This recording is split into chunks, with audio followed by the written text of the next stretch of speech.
안녕하세요. 저는 결혼 1년 만에 이혼하게 된 여자입니다. 날이 좋아지니 확실히 기분도 상기되나 봅니다. 깨끗한 하늘을 보니까 근심 걱정이 싹 다 가벼워지네요. 그래서 문득 수개월 전이 되어버린 저의 이혼 상처도 그저 푸른 도화지에 구름 한 점밖에 안 될 만큼 가벼운 상처로 느껴져서 공개적인 곳에 사연을 털어내보고자 합니다. 저는 30대 중반 늦은 나이까지 결혼을 안 하고 있었어요. 결혼에 관심이 없었습니다. 이대로 결혼할 상대가 안 생긴다면 죽을 때까지 안 해도 상관이 없었을 정도였죠. 그런데 저희 가족들의 입장은 아니었어요. 가족들은 가족이 있어야 얼마나 안정감 있는 삶을 살 수 있는지, 또 미래를 외롭지 않게 보낼 수 있는지 알기 때문에 매번 제게 결혼을 부추겼습니다. 부모님의 그런 마음은 이해가 되었어요. 부모님은 아마 외동인 제가 먼 훗날 혼자 남겨질 게 걱정이 되셔서 그랬을 겁니다. 저도 그게 겁은 날 것 같지만 그렇다고 오지도 않은 날을 위해 원치 않는 삶을 준비하고 싶진 않았어요. 그만큼 아직 제가 마음의 준비가 안 되었다는 뜻이었겠죠. 그렇게 시간만 보냈다 보니까 저도 어느새 40살을 바라보는 나이가 되어갔고, 그럴수록 아빠가 유독 조급해했어요. 아빠가 제 걱정으로 잠 못 이루는 날이 많은 줄 몰랐는데 엄마가 한날 아빠 몰래 아빠가 제 걱정 많이 하고 있다고 말을 해주더라고요. 근데 그게 별다른 실행력으로 연결이 될 줄은 몰랐습니다. 어느 날 아빠가 갑자기 소개팅을 잡아왔더라고요. 다짜고짜 저더러 몇 날 몇 시 소개팅 잡아놨으니까 나가보라는 거 아니겠어요? 내 나이에 무슨 소개팅이야. 그런 건 더 젊고 어리거나 스펙이 좋은 여자들이나 해야지. 나는 나이도 많은데 그냥 평범한 월급쟁이잖아. 바로 차일걸? 일단 만나보고 생각하라니까. 그쪽에서 네가 무슨 일 하는지 몇 살인지 그런 기본 정보는 다 알고 있어. 언제까지 이렇게 애처럼 살 거야? 엄마 아빠가 평생 너랑 같이 살 줄 알아? 이미 잡은 소개팅이라고 하니 별 수 없었습니다. 아빠가 저의 비혼을 스트레스로 느낄 만큼 걱정하고 있다 하니까 소개팅이라도 나가는 수밖에 없었죠. 그렇게 해서 저는 오래간만에 아빠가 고른 남자와 만남을 갖게 되었어요. 남자랑 교제를 목적으로 약속을 가져본 건 오랜만이라 기분이 좀 이상했습니다. 아무튼 그렇게 만났던 소개팅남이 저와 결혼까지 가게 된 남편이에요. 저와 남편은 미치게 좋아서 만났다기보다는 굳이 마음 안 맞는 부분이 없어서 계속 사귀었던 거고, 양갓집에서 하도 결혼을 재촉하니까 반개월 만에 결혼을 결정했던 거였어요. 마음이 아예 없었던 건 아니라서 남편도 저도 결혼에 대해 거부감은 없었죠.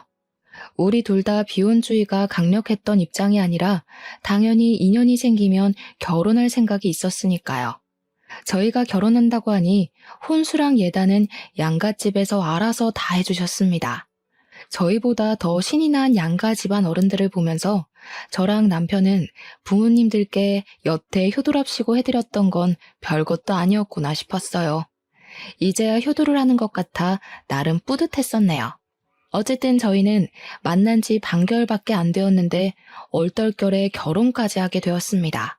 주변에서는 저더러 정신 나갔다고 하지만 저는 꼭 그렇게 생각하지도 않았어요.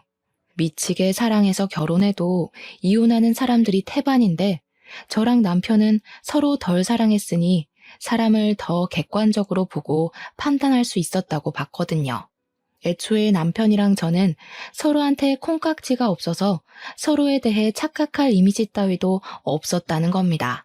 일부러 무언가를 안 보여주려고 숨기는 게 아닌 이상 말이죠. 그래서 저는 제 결혼 생활이 감히 평범하고 행복할 거라고 자신했어요. 남편이 제 사생활, 우리 부부 영역을 방해하지 않는 선에서 가지는 시간은 남편만의 자유라고 생각했고, 남편 또한 제 개인적인 영역을 터치하지 않기로 저희는 합의도 봤습니다. 이런 건 서로 덜 사랑이기 때문에 덜 집착할 수 있어서 가능했다고 생각했어요. 이렇게만 존중하고 산다면 당연히 갈등 횟수는 자연스레 적을 수밖에 없다고 봤죠. 그런데 신혼여행 날부터 본의 아니게 당황스러운 상황을 목격했는데요. 그로 인해 제가 살짝 역정을 냈었어요. 남편이 씻지도 않고 침대에 눕더라고요. 씻고 누우라니까 피곤한 목소리를 하면서 저보고 먼저 씻으라대요. 그렇게 피곤하면 먼저 씻고 나와서 먼저 자라고 했거든요.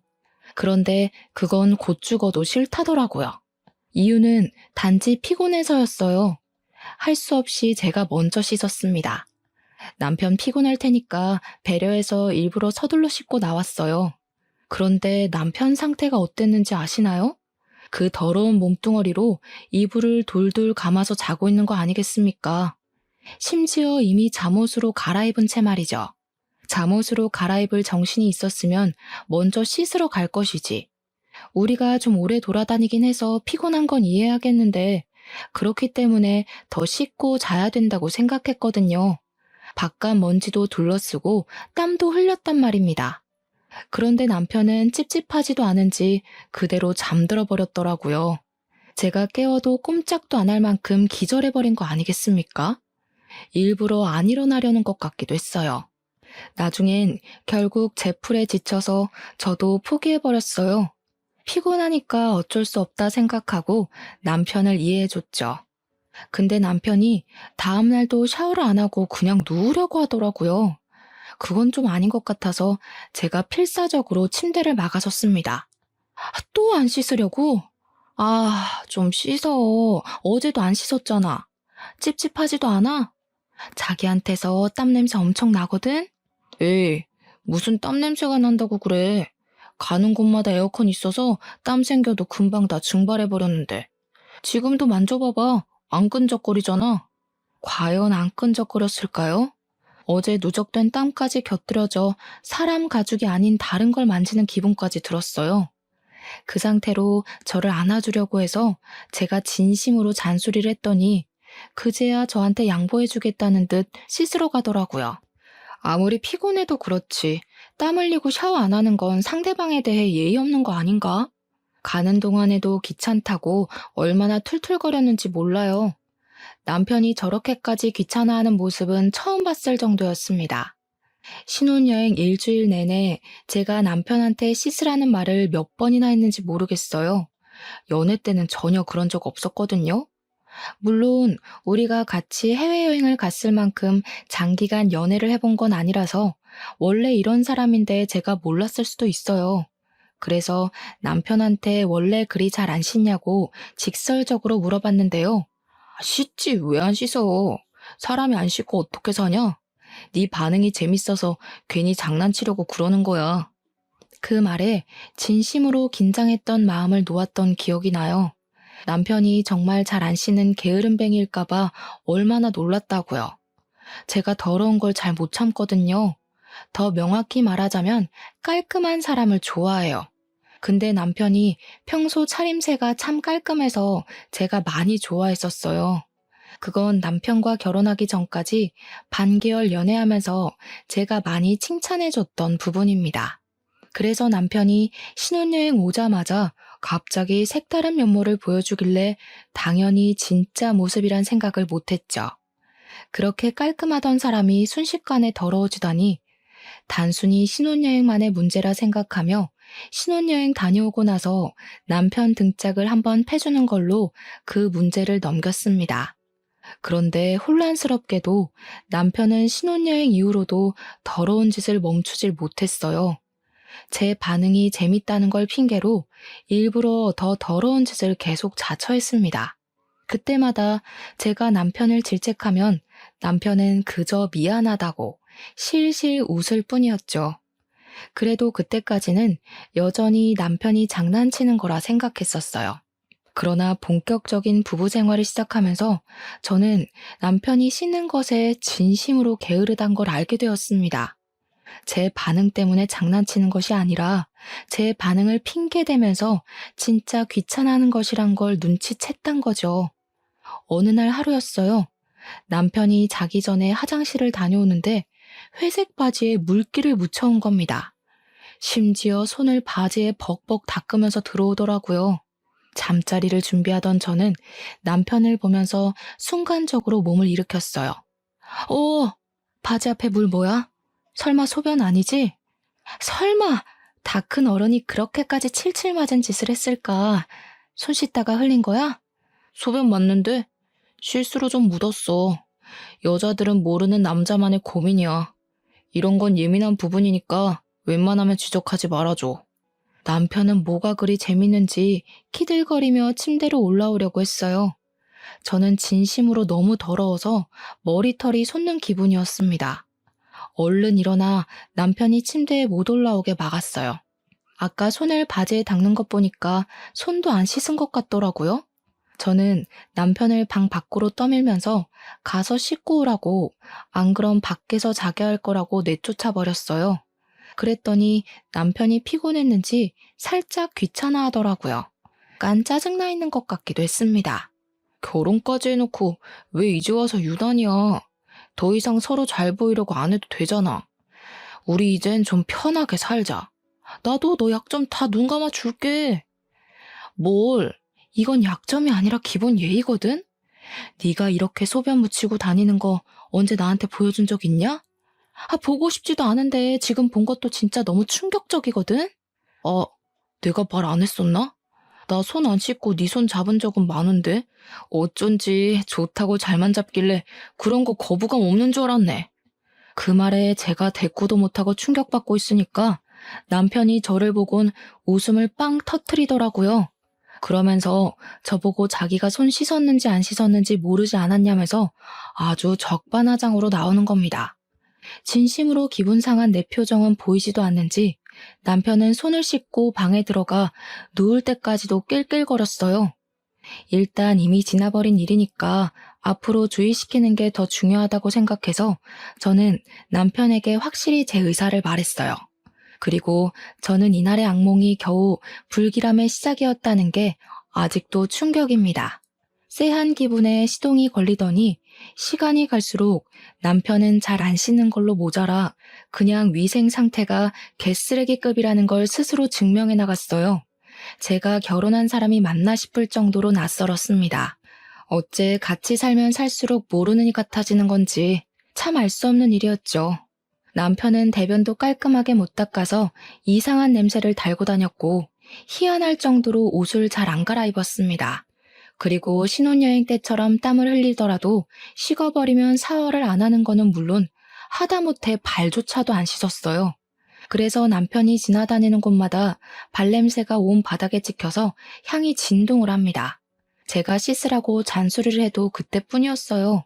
남편이 알겠다고 해놓고 저 안 보는 사이 자버리거나 씻었다고 거짓말을 치면서 냄새를 맡아보라 장난을 칩니다.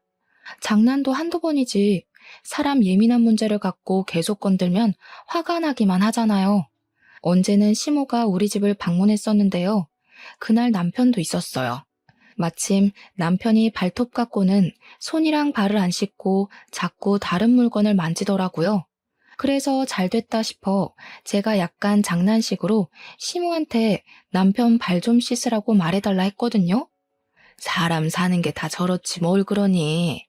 나 물건 만지는 것도 아니고 가족 건데 너 벌써 남편 머리 위에 서려고 기강 잡는 거냐? 아무리 가족이라도 남편은 발에 무좀도 있어서 냄새가 더 심하단 말이에요. 근데 그걸 씻지도 않고 그 손으로 이것저것 만진다고 생각해 보세요. 다들 가족이란 이유만으로 이거 다 포용해 주나요? 저는 이때 시모가 남편을 너무 감싸고 돌길래 굉장히 뻘쭘해서 입을 다물어 버렸지만 시간이 좀 지나서 생각해보니 아무래도 시모 마인드가 이해하기 어려웠어요. 아들이면 악취고 뭐고 다 예뻐 보이는 건가? 대체 자식의 사랑은 어디까지 뻗칠 수 있는 건가? 그런 생각을 했었습니다. 남편의 문제는 늘 심각하다 느끼고 있었지만 제가 언제 가장 심각함을 느꼈냐면요. 아무래도 신혼집이니까 저희가 집들이를 해야 했거든요. 각자 친구들을 초대했는데 남편 친구들은 잘 왔다가 갔어요. 그런데 제 친구들이 기분 좋게 집을 찾아온 날 사달이 나고 말았습니다. 다들 저희 집을 들어오자마자 갑자기 표정이 이상해지더라고요. 그러면서 신발장 앞에서 주춤거리는 겁니다.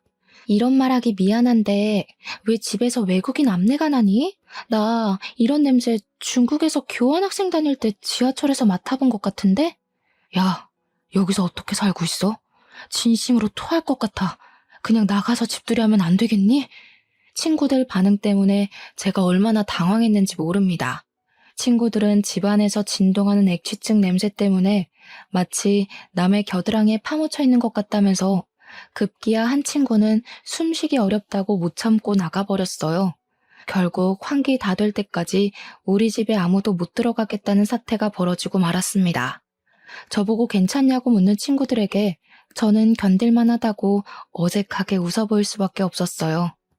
사실 저는 악취가 나는지도 잘 모르고 있었습니다. 일단은 냄새가 심하다고 하니 창문을 열고 급히 환기를 시켰어요. 그동안의 2시간가량은 친구들을 데리고 밖에서 놀아야 했죠. 제가 그때 얼마나 쪽팔렸는지 몰라요. 창문 열고 바람 냄새 맡다가 거실 안으로 들어가니까 묘하게 액취증 냄새가 나긴 나더라고요. 근데 사실 긴가민가 했었어요. 근데 저는 긴가민가 하게만 느껴졌다는 것이 더 화가 나더라고요. 친구들은 숨을 못 쉴 만큼 괴로웠던 냄새라는데 저는 그 냄새에 익숙해져서 몰랐다는 거잖아요. 그 정도로 그 더러운 냄새에 적응된 제 자신이 너무 끔찍했습니다.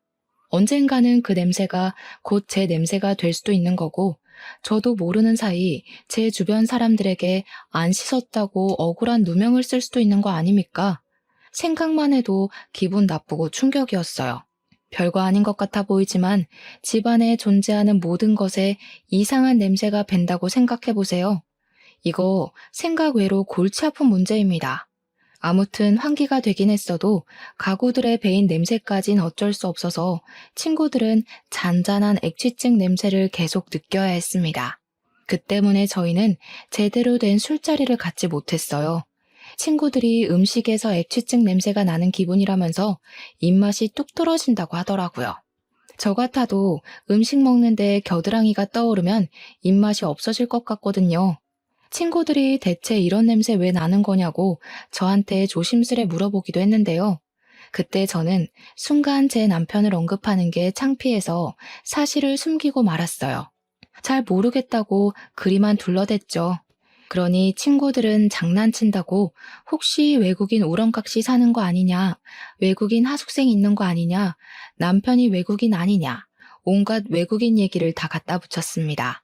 저도 부산에 놀러가서 해운대의 한 실내 공간에서 외국인 특유의 겨드랑이 체향을 맡아본 적이 있거든요. 그들이 있던 공간에만 들어가도 그 냄새가 가득하더라고요. 친구들이 대충 무슨 기분을 느끼고 있는지 알 것 같았어요. 그래서 우리 집에 오래 있다가 가라는 말도 할 수가 없었습니다. 저는 결국 악취 때문에 집들이를 망치게 되는 사태까지 벌어졌어요. 그렇게 씻어달라 부탁했던 남편은 친구들이 집들이 온다고 했던 그날도 씻지 않았습니다. 퇴근하고 집에 들어오자마자 남편은 친구들한테 인사만 하고서 바로 안방에 들어갔어요. 아마 또 씻지 않은 몸으로 침대에 올라가 누웠겠죠. 상상만 해도 이미 저의 한계치가 턱 끝까지 차올랐습니다. 그 시점 안방에 있던 남편이 코미디 프로그램을 보면서 웃는 목소리가 들리더라고요. 더는 못 참겠던 저는 한 소리 하기 위해서 안방으로 향했어요. 문을 열었더니 남편이 무좀 걸린 발을 긁으며 그 손으로 리모컨 만지는 걸 목격했습니다. 저를 본 남편은 친구들 잘 보내줬냐고 속 편한 소리만 해댔어요. 저는 이대로는 더 이상 변화가 없을 것 같아서 결국 남편한테 최후의 선언을 하였어요. 아무래도 당신 좀 심한 것 같다. 이렇게 살다간 나까지 후각이 고장날 것 같아. 당신 병원에 날 잡아서 액취증 수술하러 가자. 뭐? 뭔 수술? 내가 수술을 왜 해? 나 얼마나 건강한데. 그리고 쓸데없이 겨드랑이 뭐하러 수술하냐? 돈이 남아 돌아? 사람 죽는 것보단 돈이 빠듯한 게 나아. 지금 이 방에도 악취가 진동을 한다고. 내 친구들이 오죽했으면 우리 집에 외국인 사냐고 물었겠어. 그 와중에 남편이 무좀을 얼마나 긁었으면 까만 이불에 발에서 떨어진 각질들이 나뒹굴고 있었습니다. 그마저도 제 눈에 엄청 거슬렸어요. 남편은 혼자 쓰는 침대도 아니면서 꼭 한 번씩 저런 식으로 이불에 더러운 짓을 저질렀습니다. 제발 무좀 관리도 좀 받아. 무좀도 배우자한테 옮길 수 있다는 거 몰라? 그리고 더럽게 왜 자꾸 잠자는 자리에서 발을 긁고 난리야. 당신 때문에 나까지 무좀 옮으면 나 진짜 집 나가버린다. 제가 악에 받쳐서 소리치자 남편은 그제야 자기 발 각질 때문에 그러냐면서 이불 위에 있는 이물질을 탈탈 털어서 바닥으로 죄다 떨어뜨렸습니다. 그 모습을 보는데 정말 기가 막혀서 말이 안 나오더라고요. 내가 안 씻어서 그런 거지 수술은 뭔 수술이야. 나도 누구 만나거나 필요할 땐 씻어. 특히 양치는 매일 하고 있고 한 번씩 사우나 가고 싶으면 씻고. 그게 다야? 고작 그런 걸로 떳떳하다 자랑하는 거냐? 다른 사람들은 매일 씻는 걸 도대체 당신은 왜 못해? 매일 씻는 건 상식이라고. 그거 다 편견이야. 나 봐. 매일 안 씻어도 엄청 건강하잖아. 그리고 씻어봤자 일하러 가면 5명 보는 게 다인데 뭐하러 굳이 때 빼고 광내겠어? 남편은 부동산 사무실에서 일하고 있습니다. 찾아오는 사람이 그리 많지 않아서 출근하면 잠만 잔다는 걸 우연히 들었어요. 남편이 복장은 깔끔하게 입는 편이라 사람들이 겉으로 보기엔 멀쩡한 줄 압니다. 향수를 얼마나 뒤집어 쓰고 다니는지 악취가 느껴지기 전에 향수 냄새에 놀라서 코를 막을 정도로 뿌려서 남편과 철썩 붙어있지 않는 한 웬만큼 냄새는 또 안 느껴지더라고요. 네 남편 냄새 난다고 동네방네 소문나는 것도 짜증나지만 한편으론 아무도 모르고 저만 길길이 날뛰는 것이 억울하기도 했습니다. 왠지 제가 예민해서 남편을 못 살게 구는 것처럼 비치는 것 같았거든요. 날 위해서 노력해줄 순 없는 거야? 내가 당신이랑 아무것도 못하겠다잖아. 우리 신혼인데 이게 뭐냐고. 날 아내로 생각한다면 수술 받고 무좀 약도 타먹고 노력하는 척이라도 좀 해. 갈수록 피곤하게 왜 그러냐. 우리 애초에 벗겨질 콩깍지도 없던 사이 아니었어? 나한테 실망할 것도 없는데 뭘 그렇게 몸소리를 치는데. 남편은 귀찮다고 제 말을 못 들은 척하며 그대로 누워서 자는 척을 했어요. 발 각질이 나뒹굴던 이불 위를 그대로 눕는 남편을 보고 저는 또 오만정이 다 떨어져 버렸죠. 이미 턱끝까지 차올랐던 한계는 제 이성을 그만 놓게 만들었습니다. 저는 끝내 그날 이후로 남편에게 각방을 선언했고 그제야 제가 성났다는 걸 인식한 남편은 얼렁뚱땅 미안하다는 말을 했습니다. 당연히 남편은 그 사과도 그저 말뿐이었어요. 저와 화해를 하기 위해 무언가를 행동으로 보여주는 건 전혀 없었습니다. 그렇다고 저희 부부 문제로 어른들에게까지 걱정 끼치고 싶진 않았어요. 그래서 각자 부모님 앞에서 티를 내진 않았습니다.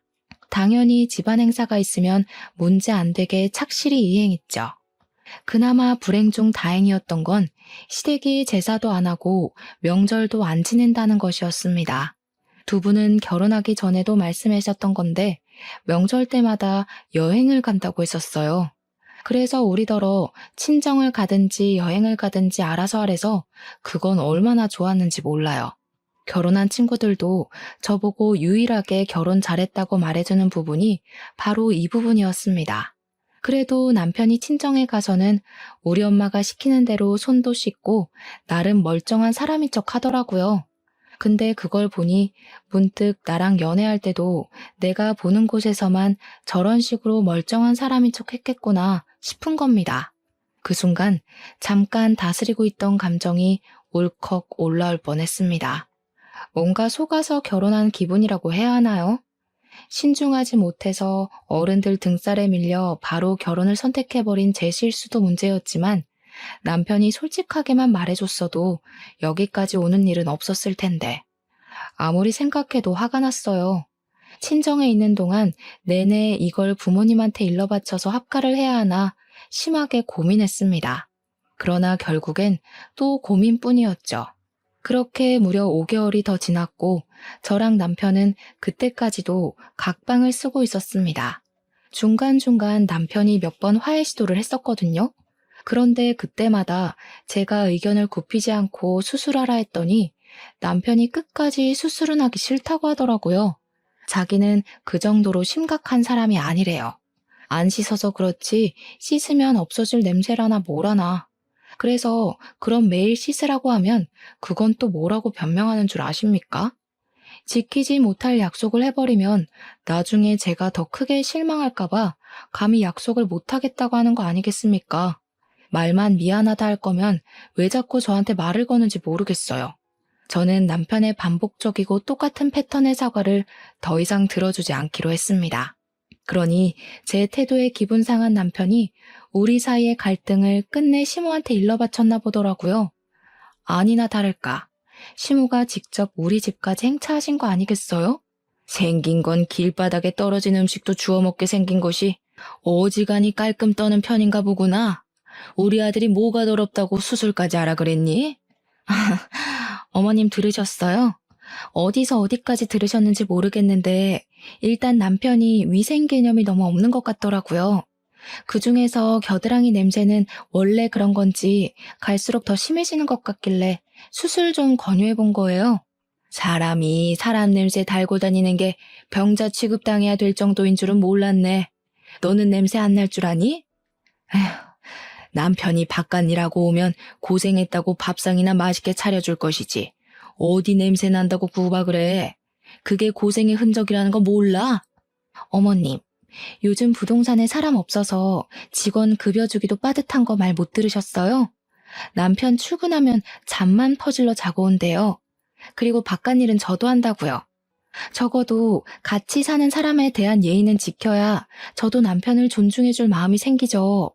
이대로면 저희 아이도 못 가진다고요. 내가 살다 냄새나서 못 가질 수도 있다는 얘기는 처음 들어본다. 괜히 네 몸 어디 문제 있는 걸 내 아들 핑계대면서 슬금슬금 밑밥 가는 거 아니니? 대화의 전개가 왜 이렇게 연결됐는지 잘 모르겠지만 시모는 뜬금없이 제 불임을 의심했습니다. 어떻게 결혼한 지 1년이 다 되었는데 아이 소식이 없냐고 저를 타박하기 시작했죠. 그런 시모를 보니까 뭐든 그냥 제 문제로 만들려고 하는 못된 신부가 보였어요. 그래서 솔직하게 말씀드렸어요. 자기 아들 문제는 자꾸 회피하시는 것 같길래 그 이유를 언급하면서요. 남편이 더러워서 각방 쓴 지 오래됐어요. 남편 옆에만 누우면 저절로 구역질이 나오려고 해서 도저히 한 입을 못 덮겠더라고요. 그런 사람이랑 아이를 어떻게 만들어요? 아기 씨가 이미 남편 몸 안에서 다 죽었겠어요. 또 몸은 얼마나 긁어대는지. 저희 방 이불 까만색인데 하얀 가루가 드글드글해요. 지금 보러 가실래요?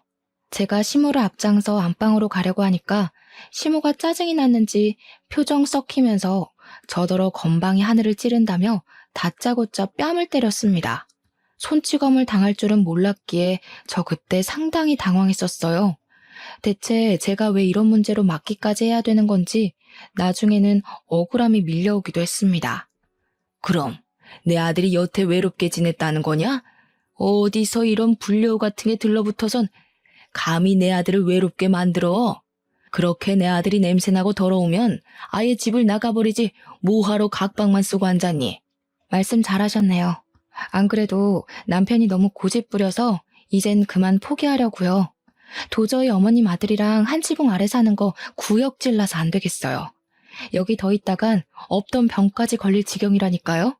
저는 시모를 내버려 두고서 시모 보란 듯이 바로 가방을 챙기러 자리를 떴습니다. 간단히 짐만 챙겨서 나왔어요. 시모는 기가 차서 저를 지켜보고만 있더라고요. 그 순간 나가기 전에 갑자기 어떤 생각이 번뜩 떠오른 겁니다. 발길을 돌려 시모한테 다가가 냄새를 맡아봤어요. 그러니 시모가 기겁하면서 저를 기겁하면서 밀어내더군요. 어머님, 어쩐지 어머님은 이 집에 오랜만에 들어오는데도 아무렇지 않길래 이상하다 했어. 어머님도 암내 너무 심각하네요? 솔직히 말해보세요. 주변에 사람들 안 오죠? 곁에 왔다 하더라도 아마 다들 속으로 욕했을걸요? 어머님도 지금 아드님이랑 똑같이 병자니까. 뭐? 인연이 진짜 막 나가기로 작정했나? 집 나가려니까 눈에 뵈는 게 없는 거야? 네 시엠이거든? 예의 없게 무슨 짓이야? 예의를 갖췄기 때문에 어머님이라고 불러드리고 있는 거잖아요. 대신 저 이 집 문턱 나가면 더 이상 어머님 며느리 안 할 거라서 말은 예쁘게 못해요. 근데요. 지금 보니까 어머님도 냄새 심한데 혹시 그동안 시댁 못 오게 했던 이유가 이거예요? 실제로 저는 남편과 연애부터 결혼 생활을 하면서 단 한 번도 시댁을 가본 적이 없습니다. 그냥 밖에서 시댁이라는 아파트 건물만 봤을 뿐이었어요. 시댁을 방문할 기회가 없었던 것도 아니었거든요. 근데 시댁과의 모든 약속은 전부 다 밖에서 해결했어요. 결혼 인사를 갔을 때도 외식을 했고, 신혼여행 다녀오고 나서 인사를 드리러 갔을 때도 외식을 했죠. 시부모님 두 분 생신을 챙길 때도 외식을 하였습니다. 제사도 안 하고 명절도 없으니 제가 몰래 시댁을 찾아가지 않는 이상 시댁을 가볼 이유가 없더라고요. 한번 가볼 마음은 있었지만 일을 다니다 보니까 귀찮아서 자꾸 미루는 바람에 그마저도 못 가봤네요. 근데 그날 시모에게서 나는 체향을 맡아보니까 설마 시댁에도 우리 집에서 나는 악취랑 비슷한 냄새가 나서 그러나 싶더라고요. 그저 추측으로 물었던 건데 시모 얼굴이 순식간에 벌개지는 것을 보니 전곡을 찌른 것 같기도 했습니다. 그건 아직도 확인되지 않은 의문이긴 하나 왠지 맞는 듯 했어요. 저는 괜히 평생 냄새에 절여서 익숙해져 온 시모가 불쌍해서 어깨를 톡톡 두들겨 주었어요. 그리곤 신발장으로 가 신발을 신었죠. 참, 손주발하셨죠? 어디서 들었는데 액취증이 유전 가능성 높다더라고요. 저 절대 어머님 집안 혈육 안 낳아줄 거예요. 애 불행하게 만들 일 있어요? 제가 볼 땐 어머님 아들은 함부로 방생하면 안 될 것 같아요. 그냥 병자 아들 끼고 끼리끼리 사세요. 괜히 남의 집 딸내미 건강 망쳐서 원망사지 마시고요. 저의 마지막 인사말에 시모는 더 이상 참지 못하고 제게 달려왔는데요. 저 얼른 현관을 빠져나와 문을 닫아버렸습니다. 계단을 뛰어내려와 버렸죠. 실내에서 시모의 목소리가 얼마나 쩌렁쩌렁하게 울리던지 그렇게 그 집을 탈출하게 되었어요. 원래는 그날 이혼을 할 생각은 아니었거든요. 남편이랑 언제 진지하게 이혼 얘기를 해볼까 날짜를 정하고 있었을 뿐이었어요. 근데 마침 시모가 찾아와서 제 속을 들들 볶아주는 덕에 무작정 저질러버린 거였죠. 어쨌든 그날 친정으로 가자마자 남편한테 곱게 합의 이혼하자고 문자를 보냈어요. 그런데 의외로 남편이 당황해서 전화가 왔더라고요. 남편이 그동안 제 잔소리를 귀찮아해서 좋아할 줄 알았는데 느닷없이 저를 붙잡는 거 아니겠어요? 무슨 소리야? 이혼이라니? 각방 쓰는 것까진 내가 봐줄 수 있는데 이혼으로 협박하는 건 아니지. 아무리 우리가 적당히 좋아하는 마음으로 결혼했다고 해도 이렇게 쉽게 이혼하는 게 말이 돼? 결혼한 지 이제 겨우 1년 넘었는데 우리가 애초에 그 정도인 마음으로 결혼한 이유가 뭐였는데 서로한테 미쳐서 결혼하면 그만큼 서운한 것도 많아서 존중도 못 해주고 마음도 빨리 식어서 그런 거 아니었어? 나도 당신이랑 살면서 이딴 이유로 이혼하게 될 줄은 몰랐다. 그러게 적당히 했어야지. 네 멋대로 하고 살 거면 결혼을 왜 했니? 이미 너네 엄마랑은 말 끝냈으니까 거기랑 얘기해. 야, 일단 만나서 얘기해. 우리 엄마가 쓸데없는 소리 했지? 엄마는 무조건 부정적으로 얘기하는 사람이라서 귀 기울여 들을 필요 없어. 내가 다시 설명할게. 나 매일 씻을 테니까 우리 천천히 얘기해보자. 남편은 제가 시모한테 혼쭐 나면 고개 숙이고 한 발 물러날 줄 알았나 봅니다. 그랬는데 제가 바로 이혼 통보를 해버리니 당황스러웠겠죠. 근데 남편이 진짜 이혼만큼은 하기 싫었나 봐요. 남편 입에서 매일 씻겠다는 말이 나올 줄은 몰랐는데 의외였어요. 심지어 필요하면 수술도 흔쾌히 하겠다고 난리대요. 수십 번이나 기회를 줬는데 절벽 끄트머리로 내몰리니까 그제야 무서운가 보지? 그렇게까지 고집 부려야 말 듣는 놈이랑은 더 이상 못 살아. 비위 맞춰주기도 싫고. 또 이미 네 엄마한테 뺨 맞은 게 기분 나빠서 어머님으로 모시고 싶지도 않아. 맞았어? 엄마가 때렸다고? 엄마가 그런 말은 없었는데. 내가 가서 혼내줄게. 내가 다 잘못했어. 너 아니면 누가 나 같은 거랑 결혼해준다고. 나 이대로 이혼하면 죽을 때까지 혼자 살아야 될지도 몰라. 그게 내가 바라는 거야. 넌 제발 결혼하지 말고 혼자 살아줘. 그 썩은 몸뚱아리를 또 누구 주려고. 너 하나 살자고 다수를 죽이는 건 좀 아니지 않아? 대체 어쩌다가 그 지경으로 컸는지 모르겠는데 제발 이 계기로 위생 개념 좀 갖췄으면 좋겠다. 남편은 제 말에 더 이상 매달리지도 않고 아무 대답이 없었습니다. 답이 없길래 저도 그냥 합의서 도장 찍을 일 생기면 연락하라고 말한 뒤 끊어버렸어요. 그 뒤로 한 일주일은 지났을 겁니다. 남편은 이혼 안 해주고 그 정도만 버티다가 결국 자기도 어쩔 도리가 없었는지 도장을 찍었어요.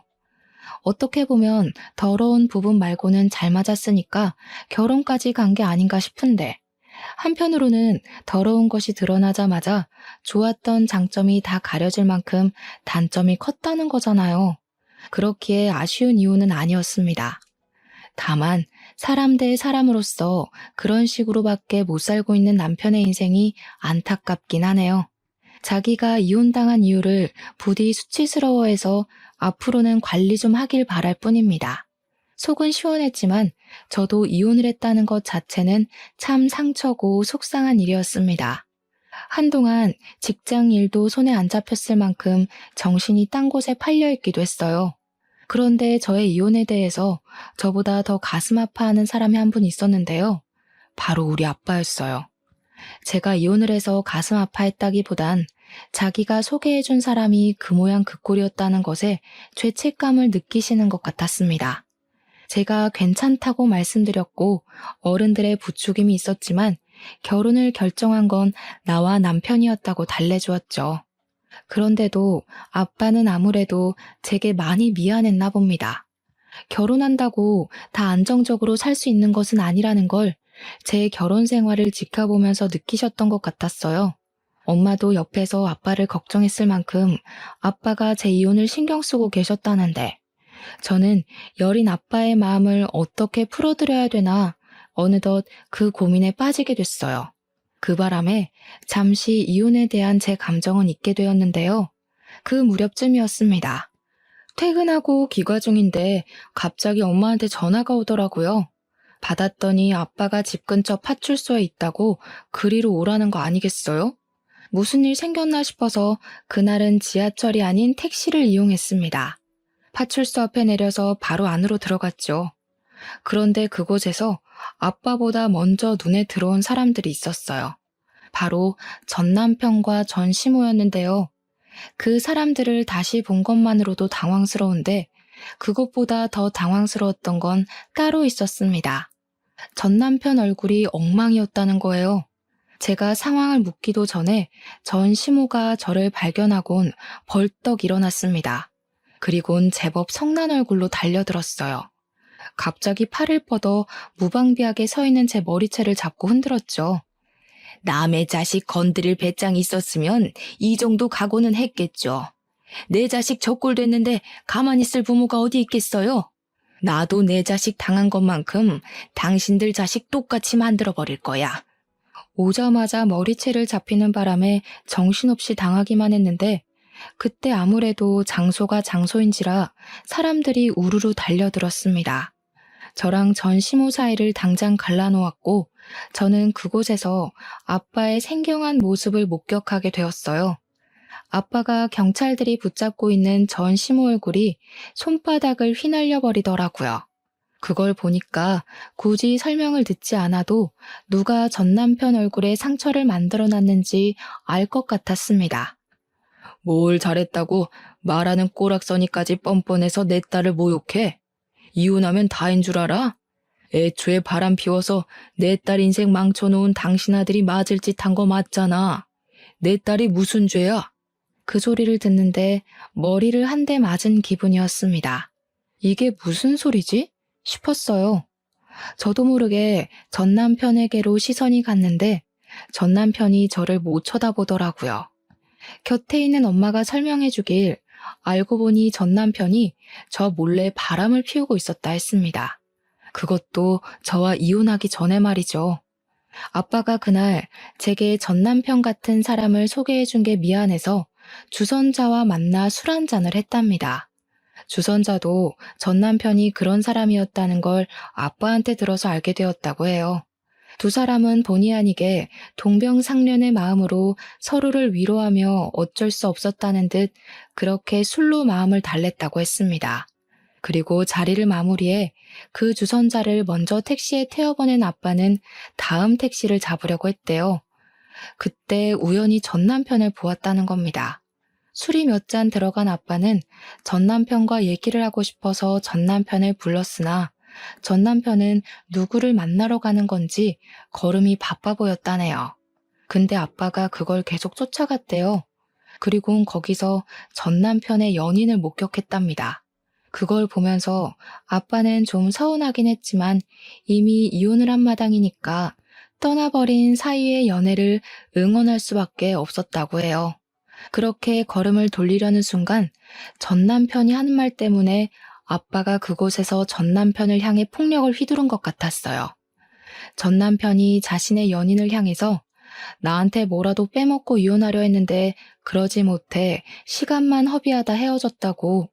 이렇게 빨리 이혼할 줄 알았으면 차라리 합가해서 자기 엄마 집안일 쉬게 하고 나를 가사노동 시킬 걸 그랬다며 키들거렸다는 겁니다. 그 얘기를 듣는데 전 남편의 더러운 습관을 조금이나마 안쓰러워했던 제 자신이 후회스럽더라고요. 저는 바로 전 남편한테 가서 풀스윙으로 가방을 휘둘렀어요. 귀싸대기를 제대로 맞은 전 남편은 그대로 의자에서 나가 떨어졌습니다.